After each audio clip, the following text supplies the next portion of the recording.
নমস্কার, sports on স্ক্রিনে আপনাদের স্বাগত এবং আপনাদের সঙ্গে রয়েছে আমি কৌশিক। আইএফএ পরিচালিত কলকাতা প্রিমিয়ার লিগের খেলা যেভাবে দীর্ঘায়িত হচ্ছে এবং যেভাবে আইএফএ বড় দলগুলির ক্ষেত্রে বিভিন্ন সময় ম্যাচের সময়সূচি পরিবর্তন করে দিচ্ছে, তা নিয়ে কিন্তু যথেষ্ট অসন্তুষ্ট ভবানীপুর ক্লাবের অন্যতম কর্তা সৃঞ্জয় বসু। তিনি জানিয়েছেন আইএফএর এগুলিকে নিয়ে ভাবা প্রয়োজন এবং তার পাশাপাশি এই লিগকে আরও বেশি পেশাদারিত্বের মোড়কে মোড়ার প্রয়োজন রয়েছে। এছাড়াও তিনি মুখ খুলেছেন বেটিং চক্র নিয়েও। তিনি কি বললেন সব বিষয়টাই আমরা শুনে নেব। প্লেয়ার মোটামুটি সব একই আছে, একটা দুটো জায়গায় হয়তো চেঞ্জ হলেও হতে পারে, তবে তেমন কোনো চেঞ্জ নেই। তবে আমি একটাই আশা করব যে আইএফএ একটা প্রপার টাইম ফ্রেমের মধ্যে যাতে লিগ শেষ হয় সেটার যেন ব্যবস্থা করে। একটা লিগ বড় কিছু ক্লাবের সুবিধার্থে কবে খেলা দেবে না দেবে নিজেরাও জানে না, চলতে থাকলেও 3-4 মাস আরও অতিক্রম করে, সেটা বোঝানো উচিত না। সো সেইটা আমি এক্সপেক্ট করব আইএফএ, যেখানে এবার স্পন্সর আছে, সবাই আছে, এই প্রফেশনালিজমটাও আনতে, যাতে সব টিমকে ইকুয়াল ফুটিং দেওয়া যায় এবং একটা টাইম ফ্রেমের মধ্যে লিগটা শেষ করতে পারে। এখনও তো প্রায় সুপার 6-এ 5টা করে খেলবে প্রত্যেকটা দল, তাছাড়াও গ্রুপ লিগেরও 3 থেকে 4টে করে ম্যাচ বাকি, প্রায় 9টা ম্যাচ বাকি যারা সুপার 6-এ খেলবে। এবং শুধু তাই না, রেলিগেশনও রয়েছে। সো এইভাবে তো এটা তো একটা সেই চলবে, যতদিন তার ইচ্ছে খেলাবে, ততদিন ইচ্ছা হবে না খেলাবে না, এইভাবে চলতে পারে না।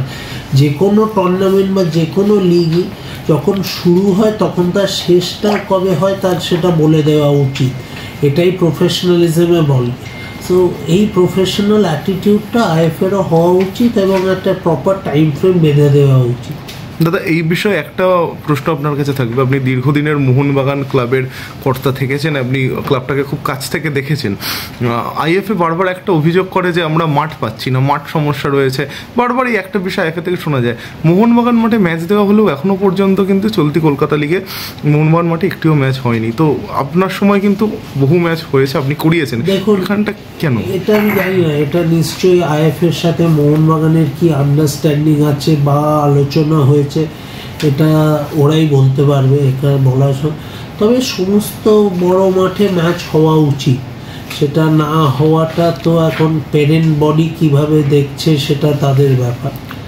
তবে দেখুন, আইএফএ হয়তো জানতো যে মোহনবাগান মাঠ পাবে না, কারণ মোহনবাগান মাঠ আমি যতদূর জানি রেনোভেশন হচ্ছিল, মাঠের টার্ফও নতুনভাবে করা হয়েছে।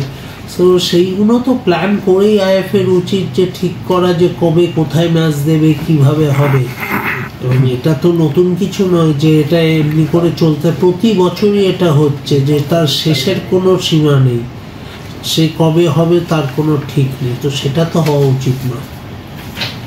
আপনি প্রথম বলেছিলেন যে একটা অশুভ ছায়া কলকাতা ফুটবলের ওপর, একটা বেটিং চক্র, এবং আপনি চিঠি দিয়েছিলেন এবং আপনার চিঠির পরিপ্রেক্ষিতেই আইএফএ কলকাতা পুলিশের সাথে যোগাযোগ করে। কিন্তু এই বছরও আমরা একটা ইনসিডেন্ট দেখেছি, মাঠ থেকে কাউকে আটক করা হয়েছিল এবং বেশ কিছু অপ্রত্যাশিত রেজাল্ট হচ্ছে। এই ব্যাপারটা যেহেতু আপনি এটা প্রতিক্রিয়া, এটা তো প্রকাশ্যে আনা, এটা তো উচিত ডেফিনেটলি একটা কোনো অ্যাকশান নেওয়া বা কিছু। দেখুন, একটা জিনিস হলো, আমি জানি এবছর একটা ক্লাবের ওপরে ব্যান করলো, আগের বছর পুলিশের কাছে কেস চলছে, আবার ব্যানটা উঠে গেল অটোমেটিক্যালি।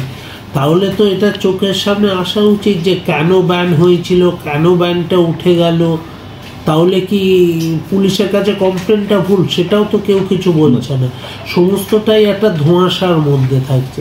দেখুন, আমরা সবাই চাই বাংলার ফুটবলের ভালো হোক এবং এই বেটিং চক্র বা এসবের থেকে বেরিয়ে আসায় তাতে ফুটবলেরই উন্নতি হবে। এটা তো কারোর কোনো ব্যক্তিগত স্বার্থ নেই, কিন্তু সেইটাকে অ্যাসোসিয়েশনকেও সেইভাবে দেখতে হবে।